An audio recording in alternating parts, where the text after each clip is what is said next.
Hey, welcome everybody to the channel. I'm here with Carter. He is the co-founder of Shade Protocol. Shade Protocol is a suite of DeFi applications on the Secret Network.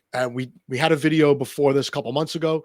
We got into a little bit about what Shade was building, a little bit about the privacy features of the Secret Network, and a lot about the stablecoin Silk. Welcome, man, and happy to have you back. Yeah, thanks for having me on, Joe. Always a pleasure to come on the show and hopefully interface with the community and get everyone a better idea about what we're building here and what we're trying to accomplish. All right.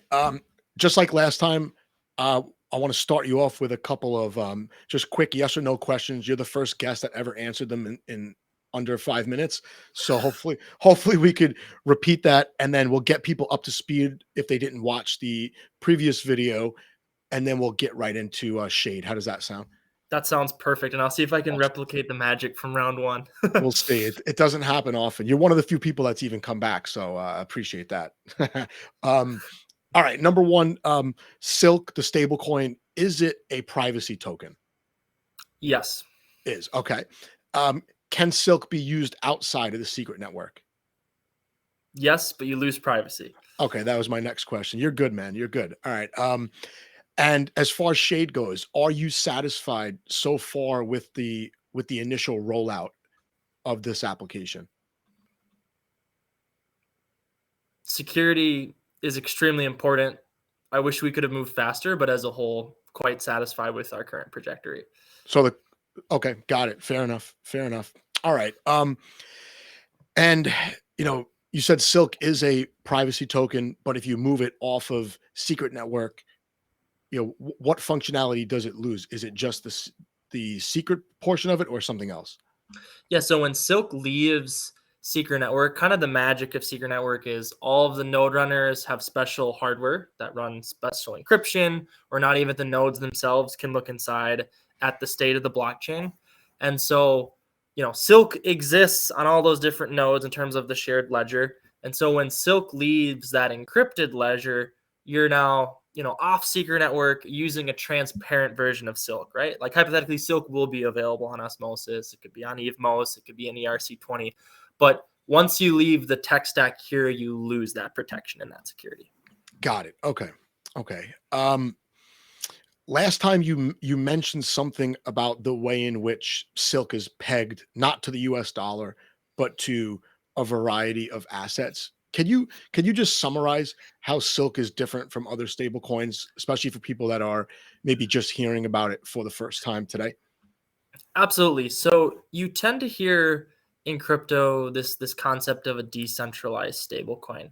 And you've maybe heard of DAI before, maybe Frax, IST, CMST. There's like quite a few stablecoins that have emerged under the title of decentralized stablecoin.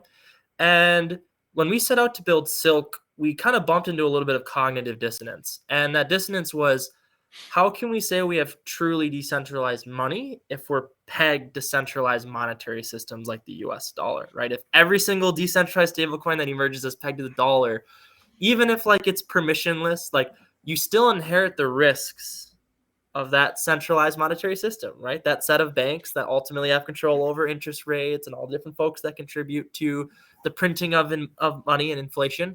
And so we set out to do something that's really truthfully never been done before, which is don't peg your stablecoin to one single currency. Instead, peg it to a basket of global currencies and commodities. So 25% of Silk's basket that it tracks, the stablecoin, is slowly evolving over time. It's tracking gold and Bitcoin.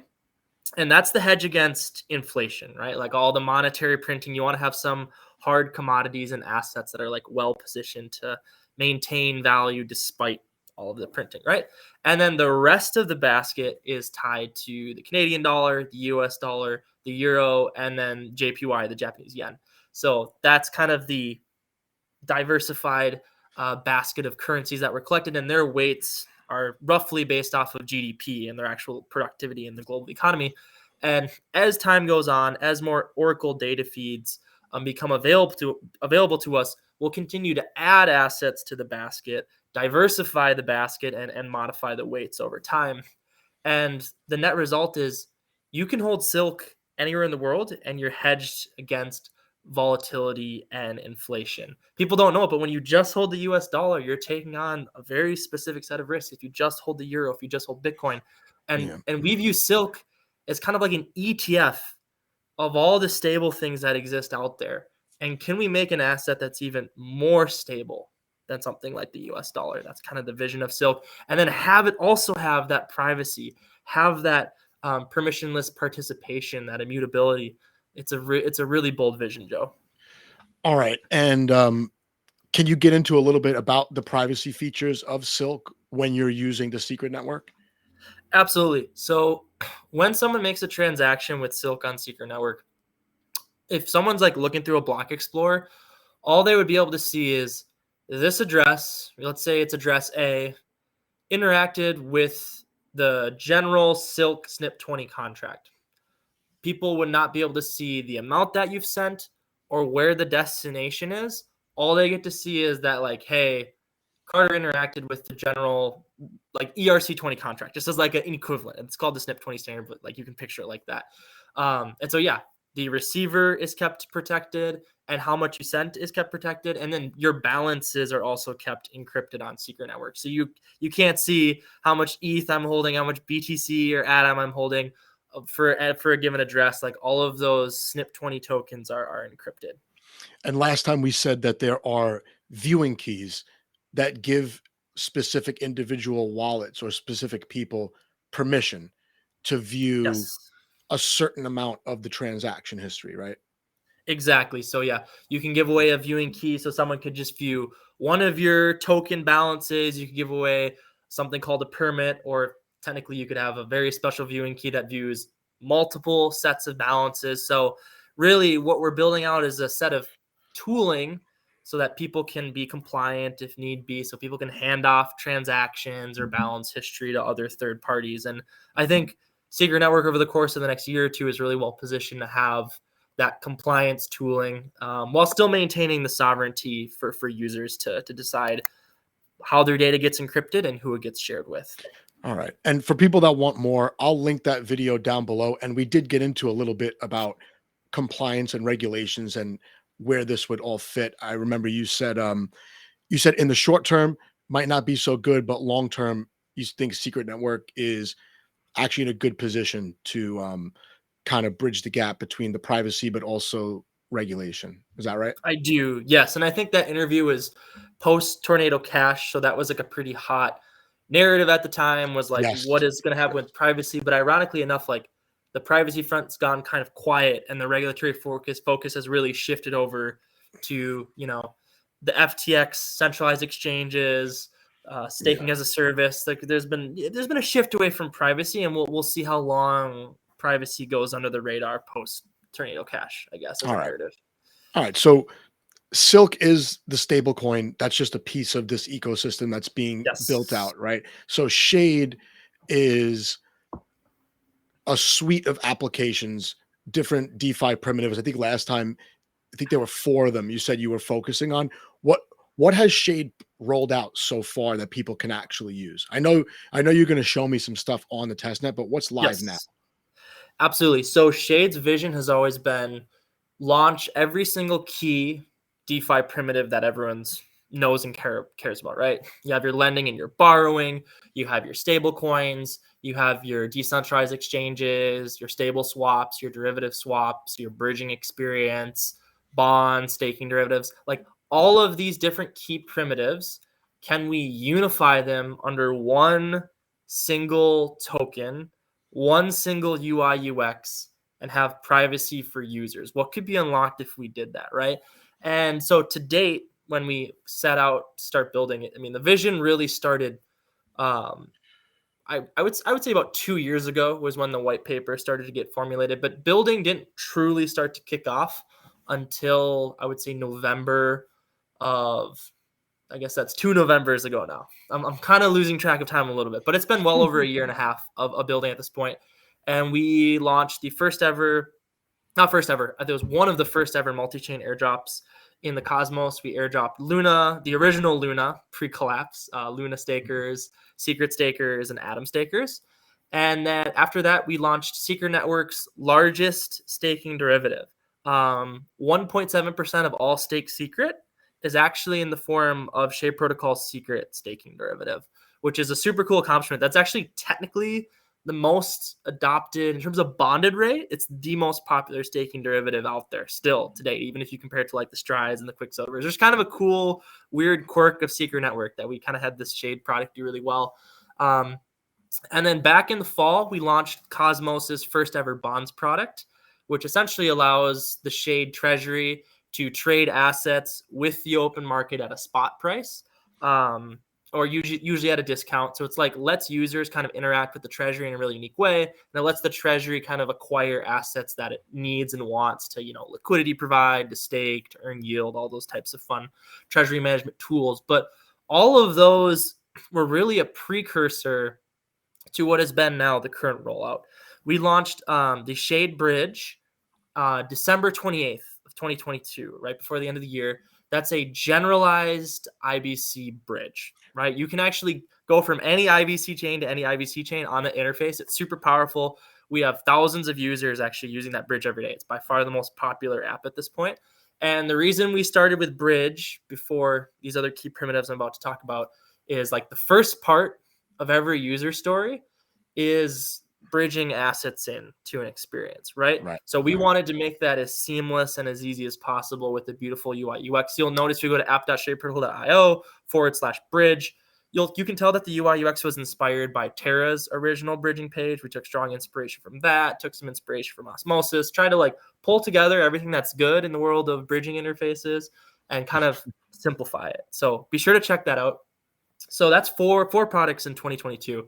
I'm gonna bring it up right now, actually, so people can Yeah. So beautiful little. If you connect your wallet, you should be able to bridge in. Let's see. Yeah. So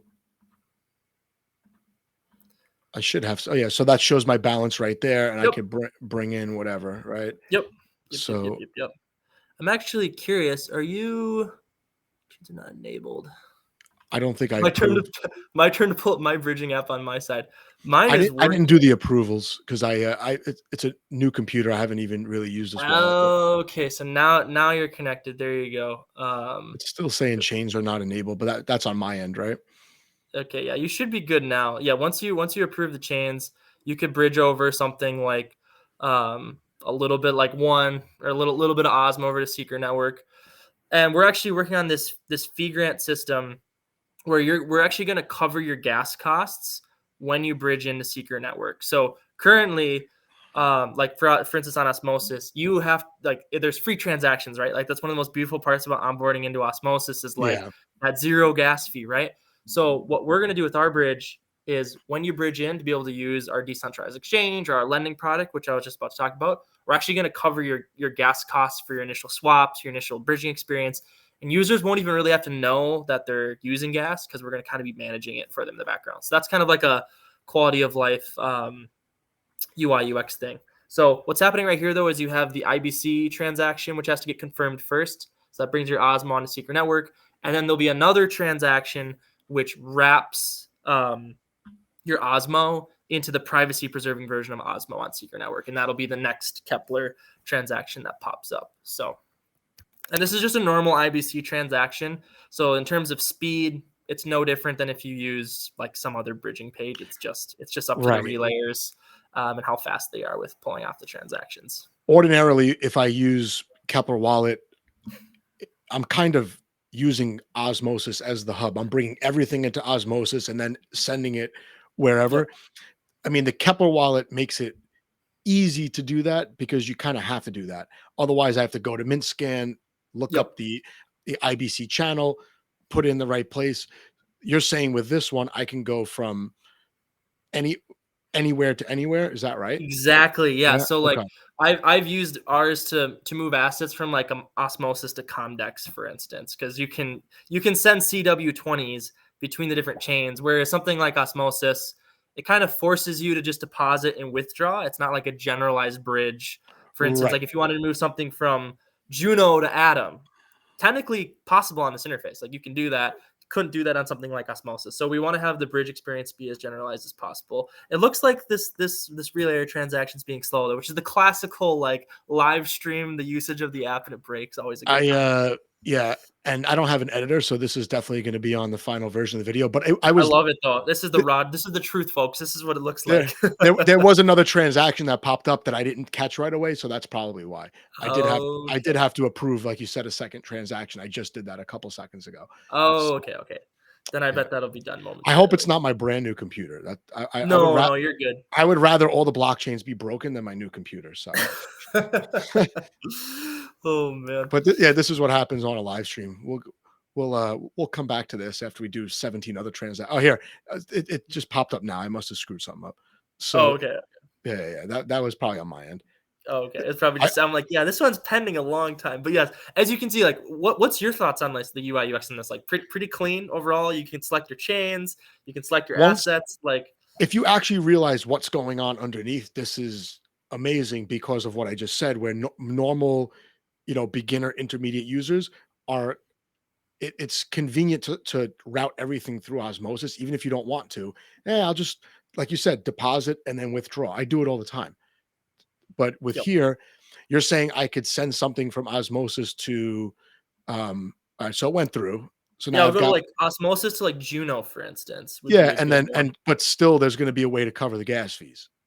Uh, so yeah, so for instance, like Osmosis, if you send like one Osmo to like Juno right here, and you can always send it back because you can always flip it. Yeah. The Kepler transaction, you should be able to do it for free because that's coming from Osmosis to Juno. Yes. So that Yes. pop up, we can't see the pop up. We can only see like the bridge interface with our little carved out section right here from our end. But yeah, you could see how useful this type of tool is. It's like Yeah, it's all nice. of your bridging experience, just like boom, done in one place. I just approved the first transaction. The other one should come up in a couple seconds. But I think part of the problem also is I haven't used this wallet yet. Like Oh, I sure. literally just put my seed words in today because I was using a different computer. So I think Yep. that's why I had to do so many clicks to get through this. It's one of Gotcha. those first time things. So but yeah, no, this is, and again, if people realize what they're actually doing, right? It's not going from application to application, it's going from chain to chain without routing through osmosis, which Mhm. is I that's my habit now. I just like zing it Yep. You through want to osmosis. go to Osmosis to go in and out, but like this is generalized, which I think is going to be as more DeFi ecosystems emerge, this will become a very useful tool. And now, Joe, what you should Absolutely. do is we're actually adding in an arrow. That was the one feature we missed is you be able to click an arrow to just like switch chains, right? But go ahead and Yeah. select your from network as Juno, and then let's see. You Let could me also get back type it into in too. If you go Juno back to Osmosis. And now you should okay. Did you transfer an Osmo? So on the asset drop down right here, Oh, I see yeah. it. Go ahead and Okay. now click Osmo. Yep, Boom. it's right There's your there. one Osmo. There it Yep. is. So Cool. that's living on Juno right now, and now you're sending that little Osmo back from Juno. Like it's like totally like fluid. You don't have to. It's awesome. Well, like I said before we started recording, this UI in general is pretty sweet because it actually has on the right hand side, it's got some instructional videos, right? Then it has a little button for support. I don't know if you talk to an actual person, but You it's can look better up than a like lot of create tickets. You can like look up create whatever tickets. issue you're having, and there's a database in the background that's getting built out. So Um, that's what it looks like for people. So there's this little help button here. You could check out some videos, and then there's the support. I mean, this is just like when I have trouble with Verizon and Yeah. I get Put to in talk. create ticket, enter create ticket, and then press enter. And that should pop. I mean, now users, because your webcam was covering up the bottom right corner, but now they can see Yeah, that type of stuff. pretty So now sweet. you see learn about how to create a shape viewing key. That's like our most common articles. You can report a bug, any of those things, and that actually pipelines straight into the decentralized developer workflow. So if a user makes a ticket, that pops up like on our end. So No, this is pretty cool. I really, one of the things that's lacking is in all DeFi apps on regular websites, let's say, if you pass your mouse over something, sometimes a pop-up comes up like, hey, you're about to click this, and this is what's going to happen. I think you need that in DeFi because like there's money moving around. You don't even know where it is half the time. You don't even yep. know what like there needs to be like, hey, if I put my mouse somewhere, but this is sweet because you just got the videos are the best tutorials, and then you've got the create a ticket. But yeah, this is last time we talked, and you said there were lots of challenges with Secret Network and the UIs, but in a couple of months, this looks like it's come a long way. A lot of thought was given to this. Oh yeah, and we haven't even had a chance for Bridge V2. Like Bridge V2, like that. You see how it says transaction details? Eventually, that'll populate with metadata that tells you like how much you just transferred. You're going to be able to bridge to Ethereum. We're going to plug in Axelar as our backend to our front end, so you'll be able to bridge ERC20s or like Avalanche or Binance Smart Chain, like whatever EVM chain is. We're going to be like using Axelar as the backend, but routed through our front end. So like we want. And the cool part about this is like we don't earn any fees from this bridge, right? This is pure just like public good where like we want users to come to our website, our DeFi experience. And you don't have to use Shade to use this bridge. Like this bridge is just like anyone in the cosmos, like knock yourself out. We think it's a great public good for Yeah, no, everyone to use. this is really nice. This is really nice. Is there a way for another protocol to build an alternate UI to this particular bridge so that it's getting used, but from different sites, or is that not possible? That's an interesting question. I mean, essentially, we've built a front end on top of IBC, right? So if Right. anyone could make like an IBC interface like this, it's pretty difficult to make a good user experience on top of 20 plus different blockchains. So we did a really good job of generalizing it, and there's other bridges out there too. I haven't seen one. It was actually kind of funny. Osmosis put up a grant for like a generalized bridge, and we kind of pinged them and we're like, yeah, like we kind of did that, you know. You should take a look at what we did, right? So yeah, I don't know. We'll see if what other bridges interfaces pop up over time. All right. And this is the airdrop page. This is just the wrapping. That was I believe that was done in the Kepler wallet at some point. I can't remember, but I remember doing this Yes.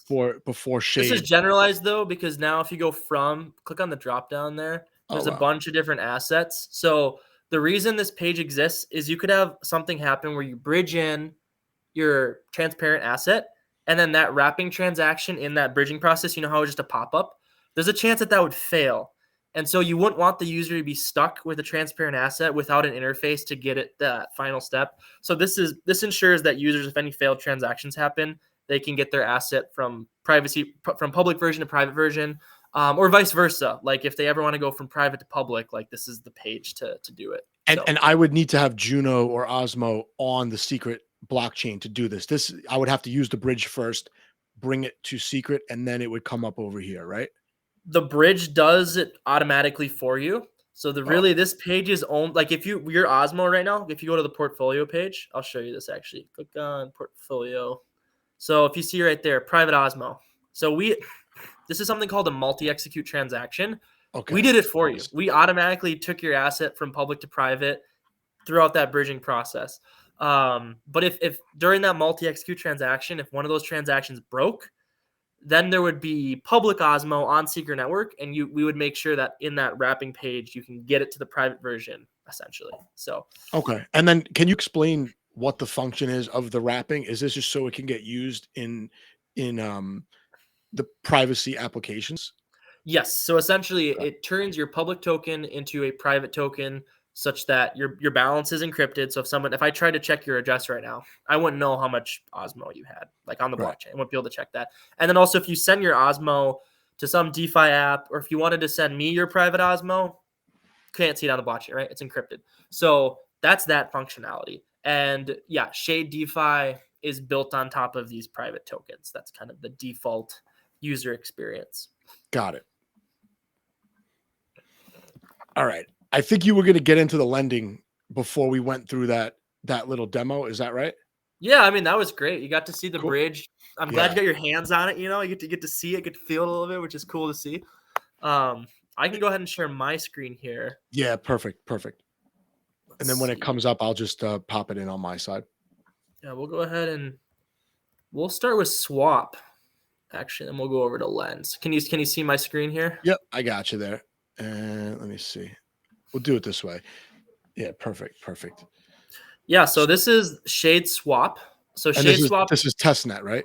Yeah, this is on testnet. Going to be live on mainnet sometime probably in the next 2 to 3 weeks. Sorry. Second release date hasn't. We had to.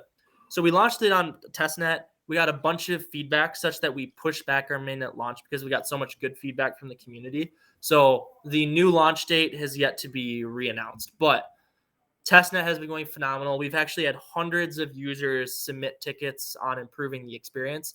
And so just at a first glance, Shade Swap has 3 things that are unique about it. First is that it's front running resistant. Second is that it features multiple curves. So there's stable swaps on, it's privacy preserving stable swap. It's the constant product AMM, and it also features derivative swaps. So if you want to go from an L1 token to a staking derivative like on Stride, we actually invented a new curve last year that has concentrated liquidity just for derivatives. So this is really the first time we've seen 3 unique curves, and it has privacy, front running resistant, and staking derivatives are really at like the forefront of the liquidity provider experience. But let me go ahead and pull off a trade here. I'm going to trade some secret for some WBTC. Of course, this is all fake. This is all fake money because it's testnet. So go ahead and approve here. Cross our fingers and hope that the liquidity pools are working. Live demos, so these things happen. Of course, we get a failure. That's lovely. We'll try it one more time. Someone's in the middle of fixing this right now. That's what the problem is. No, like seriously, the out of gas ticket is one of the final bugs that a contract dev's working on. So we'll see. I was doing a demo yesterday on a website that wasn't quite ready yet, and the guy told me, he goes, "I'm still working on it." He was literally changing stuff while I was doing the video, and I had to stop doing it. Well, I'm gonna go the other direction and see if this makes a difference at all. For all intents and purposes, though, we have to pull off one successful swap, or I'm gonna be heartbroken. If there we go. All right, so this is what it's supposed to look like. Swap 0.002 WEC for X amount of secret. So that was lovely there. We have our transaction settings, which we're fixing the UI UX on this. You'll be able to set custom slippage. It actually shows you all the possible routes for your trade, and you can actually select different routes. So you'll see that I just chose a different route there. Yeah, I kind of like that. That kind of like educates people as they're using this stuff to see what's actually happening. Yep. And eventually, this will pop out to the right. It shouldn't be overlapping right now, but there could be like 20 routes. And so a user can see the router, I can see what the router's doing, right? Like I don't just have to blind trust that how my trade is going through is the most efficient route. We're going to show you all the possible routes, and you can know that you're getting the best possible deal on the DEX. Now onto our pools page. So we've looked at a lot of liquidity providing experiences. You have to bear in mind we have privacy on Secret Network, so it's actually extra difficult to make a good UI UX.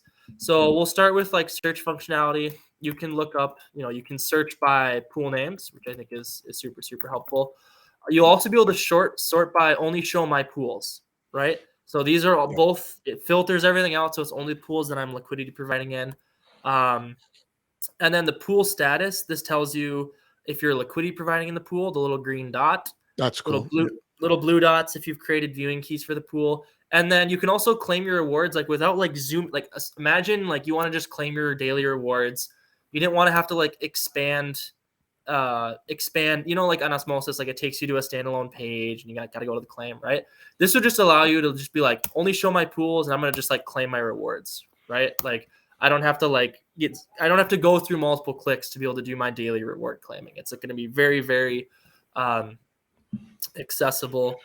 Go ahead and claim rewards here. That failed. Lovely. That's today is a day of failures. But on this interface right here, really unique part 2 is we actually support single-sided liquidity providing. So you can come in with just a single asset like Secret or BTC, and we'll actually automatically for you split it 50-50 for you and start LP providing for you. So that's a pretty powerful feature. We use sliders all over our application, just a very user-friendly option, which I think is pretty cool. We also have something called, go for it. I was going to say, you have stable coins besides Silk on here as well. I saw Frax. Yes, we have Frax and DAI, and at mainnet launch, we'll be supporting USDC, USDT, IST, CMST, USK. So we're really going to be focused on this stable swap as a core component of the DEX for sure. Sorry, zoomed out there. So slider here, let's say we wanted to liquidity provide 20% of my assets here. We'll go ahead and provide. We give the user two options. You can mint the LP tokens and immediately deposit into the rewards contract, or you can just mint the LP tokens. The reason you might do that is maybe you want to go use your LP token on like a different product as collateral. But I'm just going to go ahead and do the mint LP tokens and earn rewards. So the LP tokens are going to be used in the lending platform for certain. Yes. I'm guessing for certain pairs, right? Correct. Yeah, LP tokens will also serve as collateral eventually. We're not going to be there right out of the gates. That's not like a V1 feature. But here's success. So we provided 21.9 secret 0.03 WPTC, and now we just immediately took the LP token and deposited it into the stake and earn interface. So as we speak, we're accumulating rewards that we can claim. We can always withdraw our LP tokens from the rewards pool, right? That classical interface. We can add more to the interface, and we're going to be working on this rewards page too. There's some components on here that still need improvement. Another interesting feature of the liquidity providing experience is we also have something called custom LP ratio. So you could technically, when you select this little power user box here, you could technically do anything you want. Like you could put 100% secret to 0% BTC. You could go, you can go 89.8 to 10.2. You can do whatever percentage split you want. And on the back end, the app takes your collateral and converts it into 50-50 for you. So okay. just like giving total flexibility. So that's just if you want to just send in whatever you have in your wallet without doing 2-3 transactions. That's pretty cool. Yep, multi-execute handles all that for you. Are there different tiers for bonding with different APRs similar to Osmosis, or you have your own way? So we like to say that we're instant unbond. It's one of our features that we like to promote. We're not doing bonding periods. It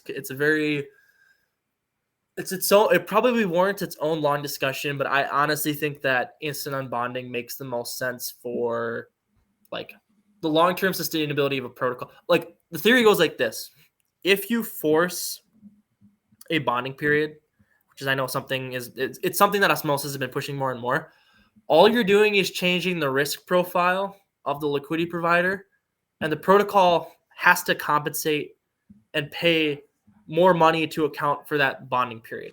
So it's kind of a net zero in my opinion. Like go ahead, like here's the extreme. Why don't you have 1,000-day bonding period? Why not make that the only option, right?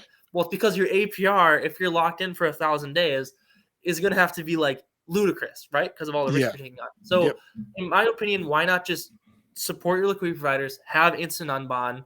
It's ultimately kind of net neutral. So no, I see what you're saying, because they're technically paying via emissions for, and 14 days is still not that long, but there has to be a huge disparity between those APRs, and people are conditioned for that now. So they expect, if I do, whatever, I think there was 1-day bonding or 2-day bonding or something like that. If that's 10%, the 14-day is like 80%, right? It's a huge disparity. I definitely see that. Yeah.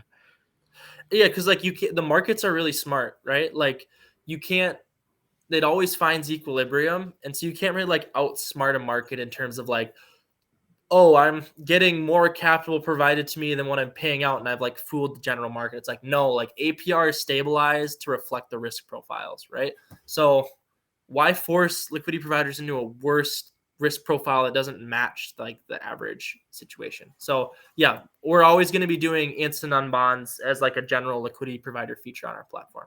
So, and that's after talking with a lot of liquidity providers. That was a decision we kind of decided to make. And then another final thing I'll say about this too is there's going to also be multiple rewards. You'll be able to claim, you could be earning 5 tokens simultaneously as a liquidity provider. It's totally up to what projects bring their emissions, But yeah, there'll be more than just like a single. It won't just be Shade that you're earning on these pools potentially. Right. I was going to ask about the Shade token. It's always different when a token is not the layer one token. But Yep. for Shade's going to be used in multiple applications, right? Yes. Okay. Yes. Yeah. Exactly. And now I'll shift over to Lend. Now this is not on public. I mean, so this is on testnet. This is technically public. The public has not yet tested this application. So this is still going over its own UI UX overhauls, but essentially you have different vaults where, like, let's say you had ETH or BTC or Secret. You could open up a position where you lock up collateral, you mint out Silk, you borrow against your collateral. And once you open up that position, this is like the vault page. So I can see, like, hey, here's how much Silk I have in my wallet. Here's how much debt I'm currently holding. This is what I've deposited into the vault. Here's the current price of Secret. Here's my liquidation price point. Here's my liquidation risk, which is low. And my current loan to value ratio is 7.06, right? So yeah, there's going to be a bunch of different vaults for people to mint Silk against. You have your borrow page. So if I wanted to come in here, mint out some Silk against my secret, I can deposit collateral right here. So this nice little. So in this case, the secret is the secret is the collateral. You're taking a loan in Silk. Correct. You're taking a loan in Silk against the protocol, and you're putting up your collateral as the backing against your Silk. Correct. That transaction just failed, which is hilarious because I've never had a transaction fail on the borrow function. So that's fun. It happens on live streams and recordings all the time. All the time. Just cursed. User physician not found. I am going to be asking the devs about that one, but that's fun. You'll be able to choose your different assets on here that you want to lend against. You'll also be able to repay debt. So if I wanted to, pay off some of my debt, I can always repay some of my debt there. You have an earn page. So this is called the stability pool. Essentially, you can deposit Silk, and as liquidations happen, you're able to earn discounted collateral from liquidations. So we call this the Silk earn pool. And this is kind of how the protocol, it's kind of a democratic pool where you don't have to worry about being first in line or being like a programmatic actor that's a part of a queue. We equally distribute out liquidations to users that have deposited Silk into the stability pool. And so you'll be getting, ETH, BTC, Secret Frax, whatever is getting liquidated. And then in return, the protocol takes Silk from the stability pool and it burns it. And that's the mechanism that maintains the collateralization for Silk system-wide. So this is the rewards pool down here. As liquidations happen, you would be accruing different rewards, and you'll always be able to claim those rewards, which is super cool. So yeah, that's the lend application. And when everything is said and done, picture the Shade app, but on the left side, add in swap, add in lend. You'll be able to mint out Silk, and one click later be on swap to be able to trade that Silk against 20 plus different assets, right? It's gonna be an awesome experience. No, I like that it's all in one place. I like that the UI is really, I don't want to say user friendly, it's beginner friendly. Mm-hmm. And people will get further. A lot of times what happens is, someone that's new to DeFi, they'll go to a website, they'll get like 2 or 3 clicks in, and then they're like, oh, to hell with this. I don't even know what I'm doing. They won't even go back to the website for months, right? That's what happened to me the first time I was messing around with Pancake Swap or something. I was like, I don't know what all these tokens are. I don't know what they were derivatives or something. I don't know what I was doing. I didn't go back for months. Something like this, people can get pretty far into the application before they hit a brick wall simply because the layout is great. Even if you don't know all that detail that's there for like your positions and also the transaction, that's not there on a lot of applications anyway. So I think this is a really nice layout. The videos and the being able to make the support tickets is awesome, man. It's really, really great. Oh yeah. I mean, one thing we were super focused on is we've noticed in these ecosystems, as people launch new products, these products have their own names, right? And there's a new token for each product. And like when you come to Shade, though, the apps explain themselves: lend, swap, bridge, stake, That's it. portfolio. There's no weird nomenclature that's gonna immediately, and it's not like my lend app is on a different website from my swap app, and I have to know about the two websites and I have to be able to hop back. Like, so one of my complaints about like Mars protocol, right? It's like, imagine if Mars was directly baked into the Osmosis UI UX. Like, it'd be way more powerful, but instead, like, Yeah. you just Yeah. have to uncover it. And it's like, what's Mars, right? Like, what is that? You'd have to know Mars is a lending protocol versus, Right. Shade. It's all just going to be self-evident. We're keeping the nomenclature as simple and as unified as possible. And like, the thing is, Joe, like I think everyone in Cosmos, or a good chunk of people, know about Shade at this point, but I think it's all going to click once they see that left-hand toolbar. I think that's what we've always said. Like, once people see all of it on that left side bar, Yeah. then people are going to be like, this is the real deal. Wow. Yeah. And we're so excited for that. Like I said, it's a one-stop shop. It's beginner Mhm. friendly. Like maybe the first time someone goes through this, they're not able to understand what the wrapping is, but hey, they just try the next one, the next one, the next one until they find an app that's more self-explanatory for them. Then they could kind of master them one by one. It's really cool. And something you said before, how you got to go to different websites sometimes for sometimes even the same application Yep. would put these on different websites that are not linked together. And I'm not going to name names, but I've seen it multiple times where like Yep. this Yep. is over here, and then like I have to now Google the other website to go use their Yep. other app, and it's the same it's the same platform. And so it's no, this is nice to see. I had a whole bunch of questions about UIs, and because last time we said that they were, one of the areas that Secret Network had to improve were the UIs, and like the privacy computation is expensive and all that. But this looks really good. What about wallets? Are there a couple of different wallets that you feel kind of hit the mark here besides Kepler? Or let's talk about that, or what's Yeah. I coming mean, that you know of. yeah.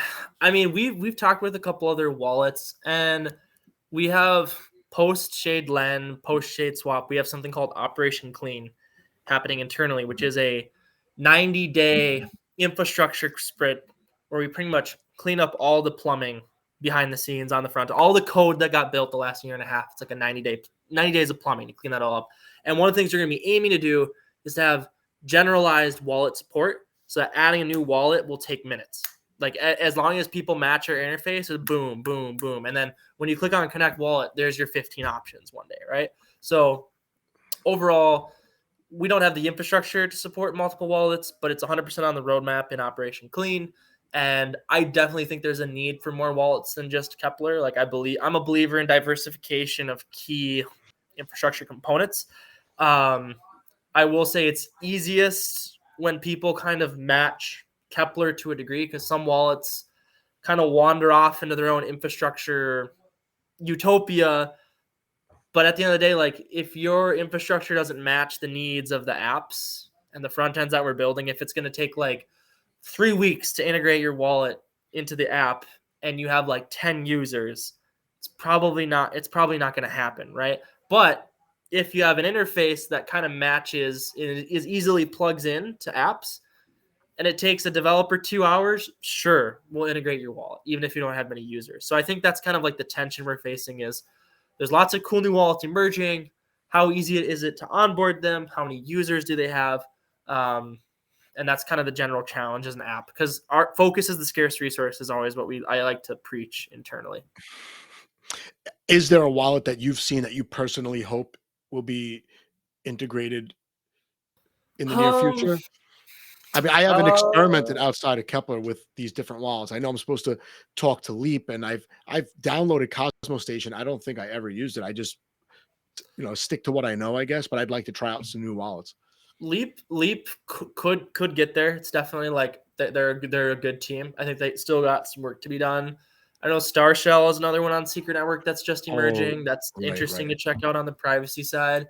So those are the two interesting ones. I'd also love to have MetaMask supported on like Cosmos in general. I think it'd be great if just MetaMask was supported. And I think that would be good for onboarding many users that don't know what Kepler is, don't know what Cosmos is, but maybe they'll look up Osmosis, or maybe they'll look up Shade Protocol. And we should be able to onboard those people as easily as humanly possible. So, okay. And Shade Swap, that's going to be Q2 or Q1? oh no, for sure Q1. No, Q1 that's for sure. coming. Okay. That's coming that's coming in hot. That's it's in a really, despite a couple of UI UX bugs you've seen on there, the contracts are flawless at this point. So we feel very good about the state of the app, and we've also pushed back launch already like a month, which has really helped clean up. I'm in many ways I'm happy the delay happened, because I think it's allowed us to refine, and even this next set of UI UX changes from the community, I think literally 15 to 20 tickets in Jira. Like once those get solved, I think it's gonna be chef's kiss. I think it's gonna be awesome. I think people have learned to be patient for the most part. People really tore their hair out over like Evmos's launch, or the fact that even like Stargaze Marketplace didn't launch at the exact same time. Like, just got to relax a little bit, I think, and just there's so many other things to look at in the ecosystem. You could occupy yourself learning multiple other blockchains while you wait for stuff to roll out, and get more and more fine tuned so that you have a finished product to use. Yeah, I mean, people at the end of the day, crypto is an attention economy, So I think there's very short-term investors that have a very short-term attention span, and as a builder, you kind of have to choose, like, who is your community, who do you want holding your token, how do you want to portray yourself? And our answer is, like, we want to be grounded in reality. We want to be truthful about, the state of development whenever we can. We're trust me, we're beyond excited to launch. We're beyond excited to move fast. But you're balancing many needs. It's a decentralized group of people building really complicated technology. And I'll say this: there's a reason most crypto projects have different websites for every app. It's very easy to build a front end if you have like one or two user stories, one or two use cases.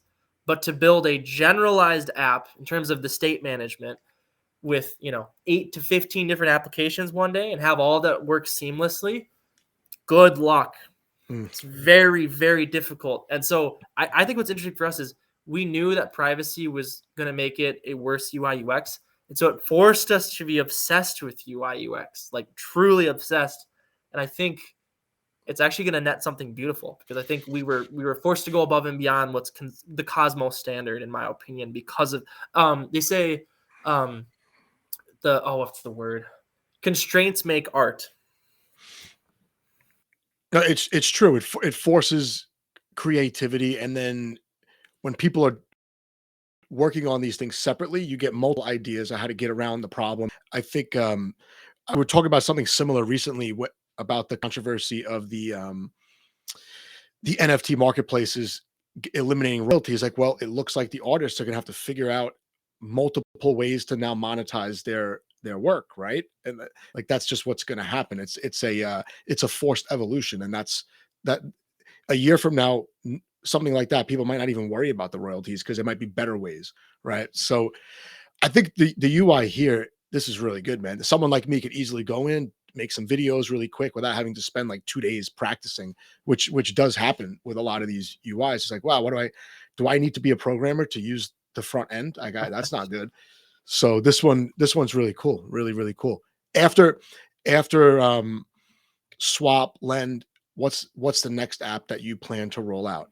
Is Bond, right? Joe Is that asking the heavy hitter questions. I can't ask. No, you can ask. You can ask. You don't have I'll to say tell me this. if it's a secret. No. I'm Joe's got to stick together. You know what I'm saying? So we have 90 days. We got the 90 days of Project Clean, and then after that, there's a couple of options. Privacy preserving perps could be on the table, which would be pretty awesome, right? Long and short with privacy while you're doing it. Order book. We've already had someone make a proof of concept order book. So like if you want the world's first privacy preserving order book, Shade can make it happen. And And I'm actually, in the looking. last video, we talked about that a little bit when we were talking about front running and Yep. liquidations. Yeah, I remember. Yep. Yep. And then besides that, there's some interesting, leverage loops that people that we're probably gonna be able to implement. So if you want to go 10x long on Atom, it's like knock yourself out. Here's your slider. Like, please be advised. Here's your 40 disclaimers. There's also some synthetic forex related ideas that I've been dreaming about for well over a year. That's the one I'm not going to spoil, as well as I'll just also hint at some really interesting delta neutral liquidity providing stuff that we're also doing R&D on. So lots of there's stuff floating out there. It's going to So be you fun. have a lot. Yeah, I have a So lot. Yeah. in 2024, you might have double the amount of links over here on the left-hand side. Yep. It's And that's the possible. dream. It's It's the possible. one-stop shop, privacy as the moat, flawless UI UX. And then every time we launch a new app, there's new fee streams, right? Fee streams go back to the DAO, and then decentralized governance can vote on if those fees are going to be used to liquidity provide, if the fees are going to go back to stakers in some sort of fee sharing model. It could be used for grants, for R&D, totally up to the community. And actually, our governance, that's another good point. Staking and governance are also on the near horizon as well. It's like technically both of those specs have already been done. They're there. So post Project Clean, those would probably be the first things that would come like immediately And afterwards. you're talking about staking the Shade token. Correct. Right. Traditional Okay. shade staking might be a VE model as well in there too, which is pretty fun. And then governance, we don't do the normal. It's worth reading the white paper, but we actually have something called assemblies, and the concept is like people can vote on multi-sigs. People could I could vote Joe in to be part of the Joe assembly, right? And there's 20 different people on the Joe assembly, and they have control over taking certain specific actions for the protocol. And like every time they take an action, it's publicly visible that let's say they're going to issue a Joe NFT from their little assembly in the name of Shade. Everyone would see that, and there would still be like an on-chain vote, but it's a super low quorum vote. So the concept is like, for the most part, your assemblies can like green stamp things and like move really quick for actions in the name of the Right. protocol. Right. But everyone still technically gets like a voice and a say. Something like really bad happens, they could like step in and stop it. And there's impeachments. There's multiple different assemblies, and we really want to advance governance beyond just like. I mean, think about how absurd it is that like you could have like a $100 billion protocol, and you would need $50 billion in staked value to vote on some on-chain proposal that's talking about $10,000.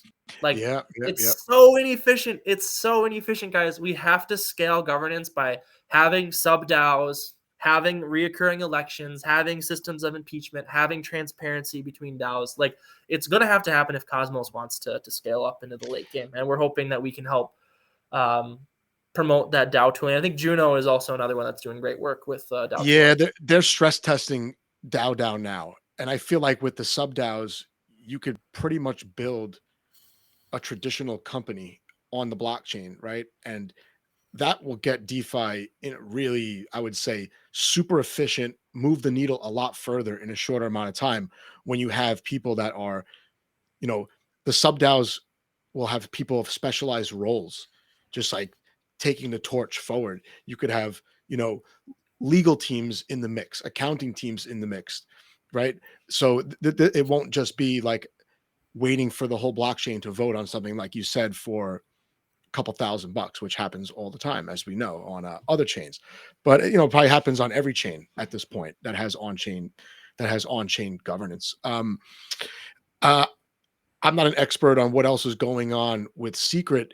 Do you have competitors that you're going to have to, um, compete for liquidity on the chain right now, as far as the DEX goes, or lending? Not right now. You don't No, I think mean, so? not in particular. I mean, Secret Network DeFi has historically not been in a great spot. So I really view Shade as kind of like the CPR, the revival of Secret Network DeFi in a really powerful way.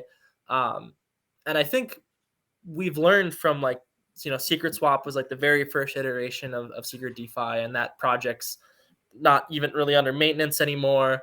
you could think of it like Juno Swap, right? How eventually like Juno Swap Yeah, evolved into WinDAO. In a similar sense, you could it's think of very like similar. I would say very similar concept of like very similar. now Yeah. Shade's coming out of the scene, and like this is really the mature version of like the V1 and V2 of Secret DeFi. And I would say this is really like what the vision was always trying to be, but there wasn't a dedicated team of builders that had that like long-term sustainability. It was more like just get something out into the market. But as you know, if you don't have a sustainable model, if you don't have actual long-term product planning, like eventually things fall apart. So that's yeah. Right, right. I mean, that's always been, especially for DEXs have a really hard time, right? Just maintaining liquidity through these horrendous downswings. Like even like considering UST and the price of the Osmo token, Osmosis has done really well, right?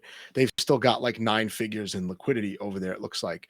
Um, but I'm sure it's hard for them to attract new liquidity, being there's so many DEXs now, right? One thing I'd be interested in, it's one of my biggest complaints about DeFi tooling is everyone benchmarks TVL against the dollar.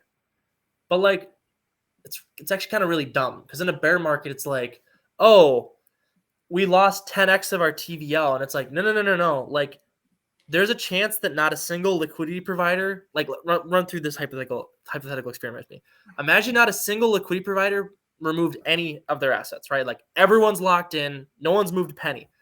But then the value of the assets dropped 10x.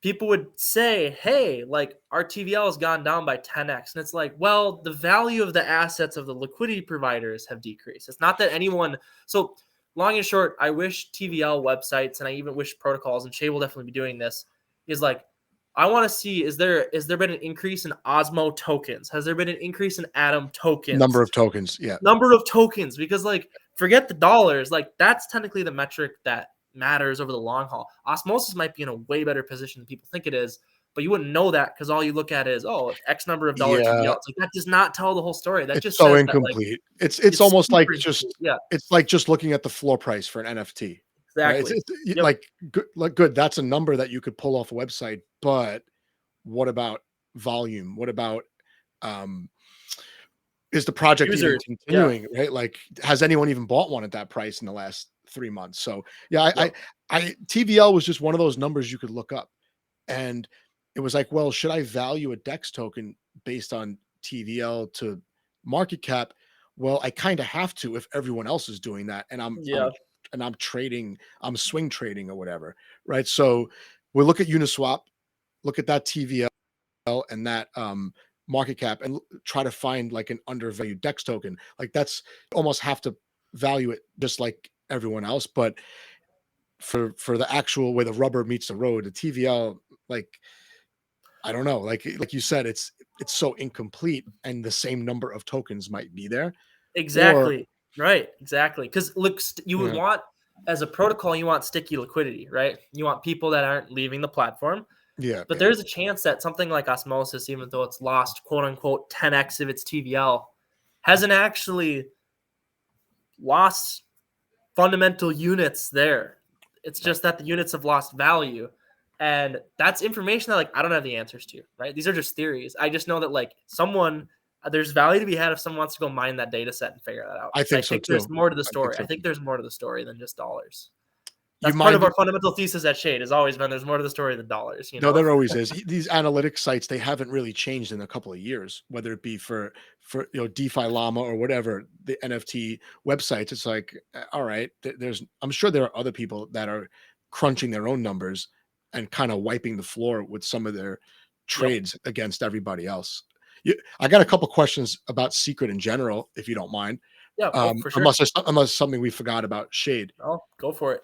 Um, Besides what Shade's building, is there in your mind like a feature or a protocol that's missing from Secret Network as a whole that you personally would love to see built in 2023, or it's coming, but it needs to be kind of expedited quicker for the users?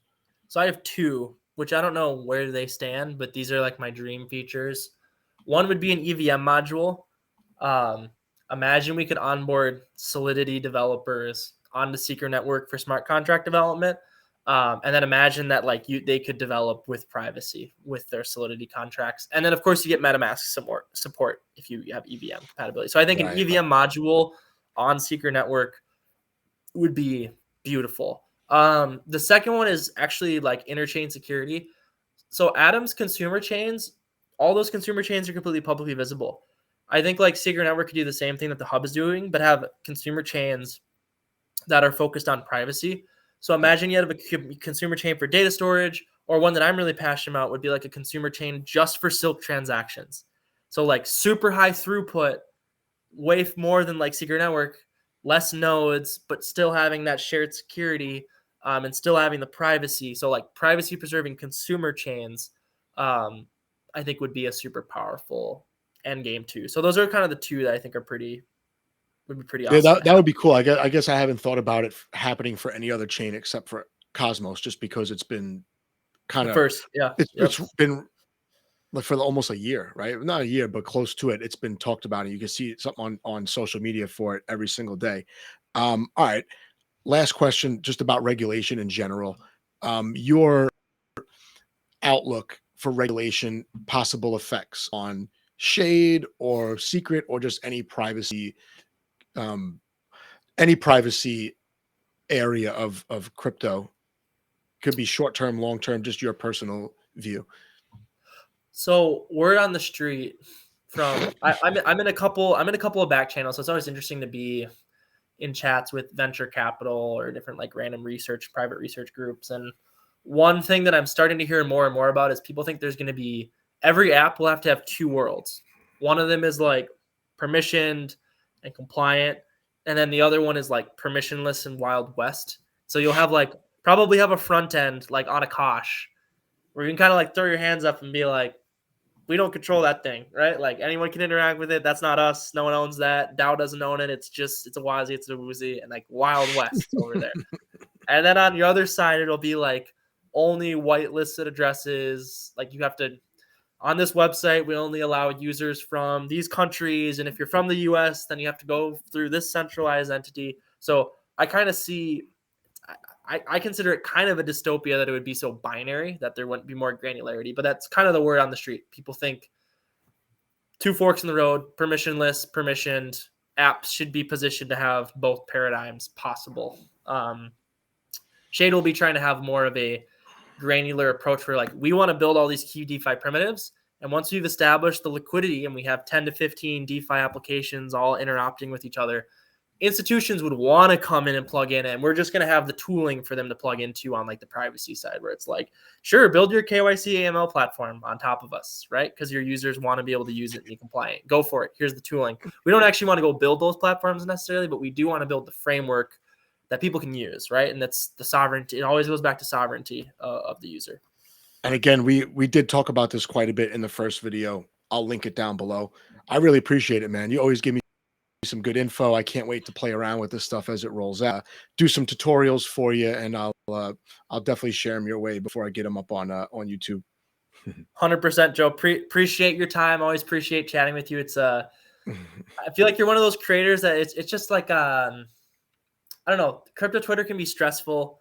Building can be stressful, but I feel like when I talk with you, it always kind of like rejuvenates my excitement of like people are like just even seeing your reaction using Bridge or even seeing failed transactions. I'm like, this is fun, you know. Yeah. So thanks for making crypto fun, Joe. That's what I'm trying to say. Oh, nice. You're the first person that's ever said that I make crypto fun, but I'm taking that to the bank. I'm going to remind the next person that argues with me, I'm going to say, listen, I make crypto fun for some people. Oh, Appreciate you it, love. man. Yep. Have a good one, Joe.